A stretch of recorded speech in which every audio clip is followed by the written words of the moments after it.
Hello friends, welcome to my channel. మీకు కనుక ఈ వీడియో నచ్చినట్లయితే తప్పకుండా లైక్ చేయండి. ఆరులాగా ఉన్న బాగీని దగ్గరికి తీసుకొని అమర్ ముద్దు పెట్టబోతూ ఉంటే ఇక అప్పుడు బాగీ గట్టిగా అరుస్తూ ఉంటుంది. గదుల నుండి ఏవో కేకలు వినిపిస్తూ ఉండడంతో అమర్ వాళ్ళ అమ్మ నాన్న ఇద్దరూ కూడా నవ్వుకొని పడుకుంటారు. ఇక మనోహరి మాత్రం చాలా టెన్షన్ పడిపోతూ ఉంటుంది. నీల మనోహరితో, అమ్మగారు ఏంటి ఆ అరుపులు? మీరేమో అక్కడున్నది విశ్వామిత్రుడు ఎవరికి లొంగడని అన్నారు, కానీ చూస్తూ ఉంటే అయ్యగారు ఆ మిస్సమ్మకు లొంగిపోయేలాగా ఉన్నారు అని చెప్పి అంటూ ఉంటే, నువ్వు అనవసరమైన మాటలు మాట్లాడి నన్ను టెన్షన్ పెట్టకే అని చెప్పి మనోహరి అసలు అక్కడ ఏం జరుగుతుందో ఏంటో అని చెప్పి టెన్షన్గా అటు ఇటు తిరుగుతూ ఉంటుంది. ఇక శోభనం గది వైపు వెళ్ళాలని చెప్పి మనోహరి వెళ్ళబోతూ ఉంటే ఇక అప్పుడు అమర్ వాళ్ళ అమ్మ నాన్న ఇద్దరు కూడా మనోహరిని ఆపుతారు.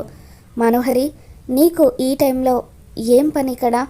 వెళ్ళి పడుకో అని చెప్పి అమర్ వాళ్ళ అమ్మ నాన్న ఇద్దరు కూడా మనోహరి చెప్పడంతో మనోహరి తిరిగి తన గదిలోకి వెళ్ళిపోతుంది. ఈ ముసలోళ్ళు కాపలా కాస్తున్నట్టుగా ఆ గది వైపు ఎవరిని వెళ్ళనివ్వట్లేదు. అక్కడ ఏం జరుగుతుందో ఏంటో అని చెప్పి మనోహరి టెన్షన్ పడిపోతూ ఉంటుంది.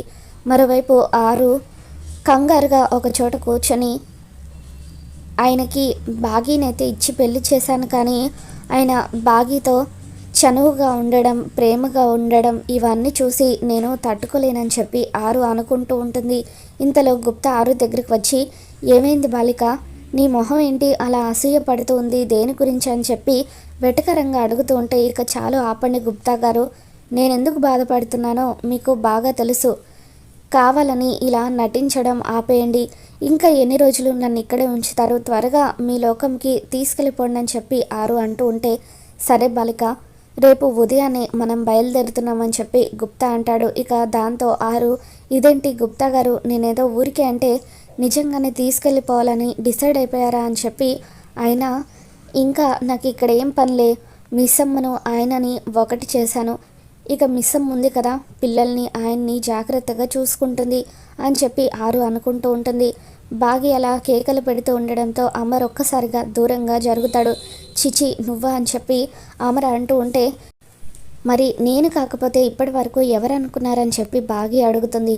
నువ్వు నా వైఫ్ చీర నగలు వేసుకునేసరికి సడన్గా చూసి తనేమో అని అనుకున్నాను, అందుకే అలా దగ్గరికి వచ్చాను, నువ్వని తెలుసుంటే అసలు వచ్చేవాడినే కాదు అని చెప్పి అమర్ అంటూ ఉంటాడు. నాకు కూడా మీకు దగ్గరగా రావాలని లేదులేండి అని చెప్పి బాగి అంటూ ఉంటుంది. మరైతే మోసం చేసి తాళెందుకు కట్టించుకున్నావని చెప్పి అమర్ ప్రశ్నిస్తూ ఉంటాడు. సార్, దయచేసి ఆ విషయం గురించి మాత్రం అడగండి, అసలు ఆ రోజు ఏం జరిగిందో నాకు ఏమీ గుర్తులేదు అని చెప్పి అంటూ ఉంటే, ఇక చాలు మిస్సమ్మ, నీ నాటకాలు, కావాలని చేసిందంతా చేసి ఇప్పుడేం గుర్తులేదంటావా అని చెప్పి, నువ్వు మా ఇంట్లోకి రాగలిగావేమో, నా రూమ్లోకి రాగలిగావేమో, కానీ నా మనసులో మాత్రం నీకు స్థానం ఎప్పటికీ ఉండదని చెప్పి అమర్ అంటూ ఉంటాడు. మీరు ఇస్తానన్నా నాకు వద్దులేండి అని చెప్పి బాగి అంటూ ఉంటే, ఏంటి ఏదో అంటున్నావని చెప్పి అమర్ అంటాడు. ఏం లేదు, నేను కింద పడుకుంటానని అంటున్నాను అని చెప్పి బాగి బెడ్షీట్ తీసుకువెళ్ళి కింద వేసుకొని కింద పడుకుంటుంది. ఇక ఏంటో నా టైం అస్సలు బాగోలేదు, వచ్చొచ్చి పులిబొన్లో పడుకున్నట్టుగా ఈ మనిషి రూమ్లో పడుకోవాల్సి వచ్చింది అని చెప్పి బాగి కింద పడుకుంటే నాకు అస్సలు నిద్ర పట్టదు, అలా అని పులి పక్కన పడుకోలేను అని చెప్పి బాగి తనకి నిద్ర పట్టకపోవడంతో అటు ఇటు మెసులుతూ ఉంటుంది. ఇక సడన్గా ఒక బొద్దింక తన పక్క నుండి వెళ్తూ ఉండడంతో అది చూసి భయపడిపోయిన బాగి మరొకసారి గట్టిగా అరుస్తూ బెడ్ మీదకు దూకుతుంది. ఏంటి ఏమైందని చెప్పి అమర్ అడుగుతాడు. ఇక దాంతో బాగి బొద్దింక, నాకు బొద్దింక అంటే భయం అని చెప్పి అంటూ ఉంటే, ఇక అప్పుడు అమర్, దొంగతనంగా తాళి కట్టించుకోవడాలు ఇవన్నీ తెలుసు, కానీ అవి చేసేటప్పుడు లేని భయం చిన్న బొద్దింకని చూస్తే వస్తుందా అని చెప్పి అమర్ అంటాడు. ఈ మనిషి ఒకడు మాటి మాటికి దొంగతనంగా మోసం చేసి తాళి కట్టించుకున్నానని అంటాడు అని చెప్పి బాగి లోపల అమర్ని తిట్టుకుంటూ ఉంటుంది. సరే సరే, నువ్వు అటు తిరిగి పడుకో అని చెప్పి అమర్ బాగిని బెడ్ మీద పడుకోమని చెబుతాడు. ఇక దాంతో బాగి అలా భయపడుతూనే పక్కకు తిరిగి బెడ్ మీద పడుకొని ఉంటుంది. ఇక తెల్లవారుతుంది. తెల్లవారగానే గుప్తా ఆరుతో బాలిక కాసేపట్లో మనం బయలుదేరుతున్నామని చెప్పి అంటూ ఉంటే గుప్తా గారు ఒక్క నిమిషం నేను నా ఇంట్లో వాళ్ళందరినీ ఒక్కసారి చూసుకొని వస్తాను, ఆ తర్వాత మనం వెళ్దామని చెప్పి అంటూ ఉంటే సరే బాలిక కానీ త్వరగా రావాలని చెప్పి గుప్తా అంటాడు. ఇక దాంతో ఆరు సరే గుప్తా గారు ఇప్పుడే వస్తానని చెప్పి ముందుగా పిల్లల దగ్గరికి వెళ్తుంది. పిల్లలందరినీ ఒకసారి చూసుకొని వాళ్ళకు ముద్దులు పెట్టి కన్నీళ్లు పెట్టుకుంటూ బాయ్ పిల్లలు, మిస్సమ్మని మీరు బాధ పెట్టొద్దు, ఇకపై మీకు మిస్సమ్మే అమ్మ అని చెప్పి అలా బాధగా అక్కడి నుండి వెళ్ళిపోతూ ఉంటే నిద్రలో నుండి అంజలి హఠాత్తుగా లేస్తుంది. అమ్మ అంటూ గట్టిగా అరుస్తుంది. ఏమైంది అంజు, ఎందుకు అలా నిద్ర లేచావని చెప్పి మిగతా పిల్లలు అడుగుతూ ఉంటారు. అమ్మ వచ్చి ముద్దు పెట్టి బాయ్ చెప్పినట్టుగా అనిపించింది అని చెప్పి అంజు అంటూ ఉంటే మన అమ్మ చనిపోయిందమ్మో, ఇదే నిజం, అమ్మ ఎప్పుడు ఇక తిరిగి రాదు అని చెప్పి మనం ఈ విషయాన్ని గుర్తు పెట్టుకోవాలి, మనం ఇంకెవరిని చూసి కూడా అమ్మ అని పిలవకూడదు, మన అమ్మ ఇక ఎప్పటికీ తిరిగి రాదు అని చెప్పి అమ్మ అంటూ ఉంటే అందరూ కూడా అలా ఏడుస్తూ ఉంటారు. వాళ్ళని చూసి ఆరు కూడా ఏడుస్తూ ఉంటుంది. తర్వాత అమర్ వాళ్ళ అమ్మ నాన్న ఇద్దరు కూడా కాఫీ తాగుతూ ఉంటే ఆరు వెళ్ళి వాళ్ళ కాళ్ళకు నమస్కరిస్తూ ఉంటుంది. సడన్గా ఆరు అమర్ వాళ్ళ నాన్నగారికి గుర్తుకు వస్తూ ఉంటుంది. ఏమైందండి, సడన్గా అలా ఆగిపోయారేంటి అని చెప్పి నిర్మలమ్మ అడగడంతో కోడలు వచ్చి నా కాళ్ళకు నమస్కరించినట్టుగా అనిపించింది అని చెప్పి అంటూ ఉంటే ఇంకెక్కడ కోడలండి, మన ఆరు ఎప్పుడో మన నుండి దూరం అయిపోయింది, ఇప్పుడు ఆరు స్థానంలోకి మిస్సమ్మ వచ్చిందని చెప్పి ఇకపై మన కోడలు మిస్సమ్మే అని చెప్పి ఆవిడ అంటూ ఉంటే ఇక ఆరు కన్నీళ్లు పెట్టుకుంటూ అక్కడి నుండి వెళ్ళిపోతూ కిటికీ దగ్గర నిలబడి ఉన్న అమర్ దగ్గరికి వెళ్ళి అమర్ మొహాన్ని తడుముతూ నన్ను క్షమించండి, మీకు ఇష్టం లేకుండా మిస్సమ్మకు మీకు పెళ్లి చేశాను, కానీ మీరు త్వరలోనే మిస్సమ్మను అర్థం చేసుకుంటారని నాకు తెలుసు, మిస్సమ్మ మిమ్మల్ని పిల్లల్ని బాగా చూసుకుంటుంది, నాకు ఆ నమ్మకం ఉంది అని చెప్పి ఆరు మరొకసారి నన్ను క్షమించండి అంటూ అమర్కి ముద్దు పెట్టి అక్కడి నుండి వెళ్ళిపోతూ ఉంటుంది. మరోవైపు అమర్ ఆరుని గుర్తు చేసుకుని ఎంతగానో బాధపడిపోతూ ఉంటాడు. ఇక తర్వాత ఆరు చివరగా బాగీని కలుస్తుంది.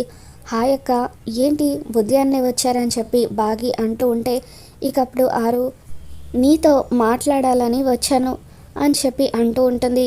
అవునక్క, నేను కూడా మీతో మాట్లాడాలని అనుకున్నాను, మీతో ఎన్నో విషయాలు చెప్పుకోవాలని అనుకున్నాను, కానీ టైం కుదరలేదు, అనుకోకుండా పెళ్ళి జరిగిపోయింది అని చెప్పి బాగి అంటూ ఉంటే ఇకప్పుడు ఆరు నేను చూశానని చెప్పి అంటూ ఉంటుంది. ఇక ఇంతలో గుప్తా త్వరగా రా బాలిక, సమయం అయిపోతుంది అని చెప్పి అంటూ ఉంటే ఇదేంటి గుప్తా గారు ఎందుకు మిమ్మల్ని పిలుస్తున్నారని చెప్పి బాగి అంటూ ఉంటుంది.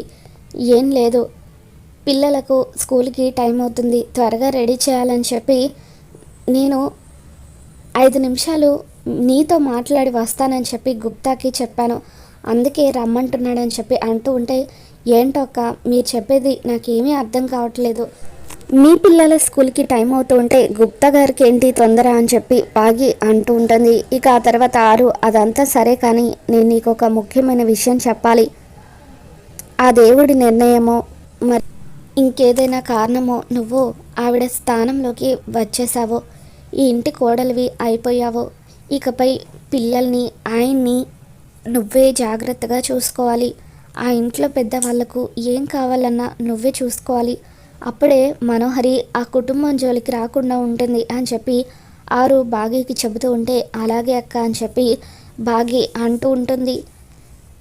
అలా అని నాకు మాట ఇవ్వని చెప్పి ఆరు బాగి దగ్గర మాట తీసుకుంటూ ఉంటుంది. ఎందుకక్క అప్పగింతలు చేస్తున్నట్టుగా ఇలా ఈరోజు ఎమోషనల్గా మాట్లాడుతున్నారు అని చెప్పి బాగి అంటూ ఉంటే మరేం లేదు, నాకు టైం అవుతుంది, సరే నేను ఇక వెళ్తాను బాయ్ అని చెప్పి ఆరు అంటూ ఉంటే సరే అక్క బాయ్ అని చెప్పి బాగి కూడా ఆరుకి బాయ్ చెప్తూ ఉంటుంది. ఇక వెళ్దామా బాలిక అంటూ గుప్తా తన ఉంగరంతో మంత్రాలు చదువుతూ ఆరుని తీసుకెళ్ళిపోతూ ఉంటాడు.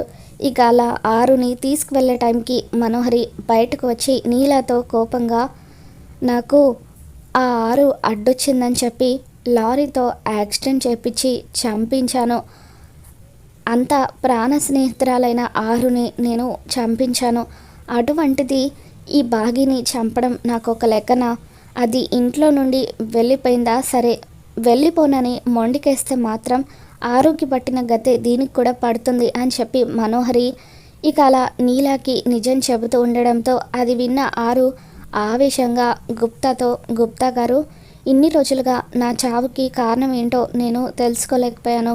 కానీ నా చావుకి కారణం మనోహరి అని తెలిసిన తర్వాత నా పగ తీరకుండా నేను ఇక్కడి నుండి రాలేను గుప్తా గారు. నన్ను చంపిన ఆ మనోహరికి బుద్ధి చెప్పాల్సిందే అని చెప్పి అంటూ ఉంటే, ఒక్క నిమిషం నా మాట విను బాలిక అని చెప్పి గుప్తా అంటూ ఉంటాడు. ఇక మొత్తానికి ఆరు అయితే అలా తన మరణ రహస్యాన్ని తెలుసుకుంటుంది.